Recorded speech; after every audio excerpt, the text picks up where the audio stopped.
September 2 ఎలా ఉస్తాద్ బాసి మొన్న hero గారిని కలిసాము, అంతా అన్నీ చక్కగా హ్యాపీగా జరిగింది. We're starting the shoot in few days or few weeks. అయిపోయినాక మ్యాక్సిమం డిసెంబర్ జనవరి కల్లా షూట్ పార్ట్ అయిపోయేలా ప్లాన్ చేసుకుంటాం.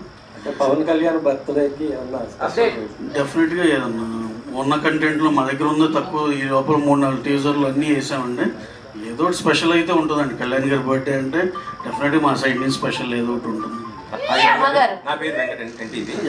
ఇప్పుడు పుష్ప గురించి చెప్తున్నారు కాబట్టి బెంగళూరులో పవన్ కళ్యాణ్ గారు పుష్ప గురించి మాట్లాడడం జరిగింది. దొంగిలించే ఇప్పుడు స్మగ్లింగ్ చేసే వాళ్ళు హీరోలు అవుతున్నారని పుష్ప గురించి మాట్లాడారు. దానిపైన మీరు ఆ కాంటెక్స్ట్ లో మాట్లాడారు, కానీ ఇది అనవసరంగా మనం దీనికని దానికని అప్లై చేసుకుంటున్నాం కదండి.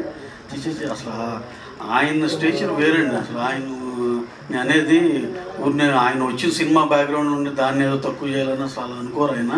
అదేదో కాంటెక్చువల్గా అలా ఫ్లోలో అలా వచ్చింది అంతే. మనం దానికి మనం ఏం చేస్తాం, దానికి అంటించుకుని ఇది ఆయన ఇలా అన్నారేమో అనుకుంటున్నాం, కానీ అసలు అలా ఇదే కాదండి. ఇప్పుడు జనసేన వాళ్ళు కొద్దిగా టార్గెట్ పెట్టారు కదా మొన్న, అల్లు వచ్చింది కాంప్లికేటెడ్.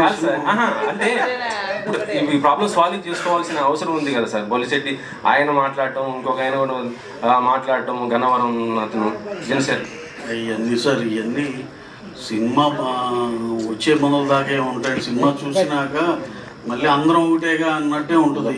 అసలు ఇలాంటి ఎన్ని చూడలేదండి గతంలో. ఎంతో మందికి ఎన్నో రకాలుగా సినిమా బాగుంటే అన్నీ బాగానే ఉంటాయండి. ఇది ఏదో జస్ట్ టైం బీయింగ్ ఏదో అక్కడ డిఫరెన్స్ ఇక్కడ డిఫరెన్స్ అని చెప్పుకోవటమే, కానీ అలాంటివి ఏం లేదు సార్. ఫ్యామిలీ అంతా ఒకటే సార్. డైరెక్టర్ గారు సినిమాలో మీరు ఫస్ట్ పార్ట్లో స్టార్టింగ్ చిరంజీవి గారు, ఇంటర్వెల్ ఖైదీ చిరంజీవి గారు,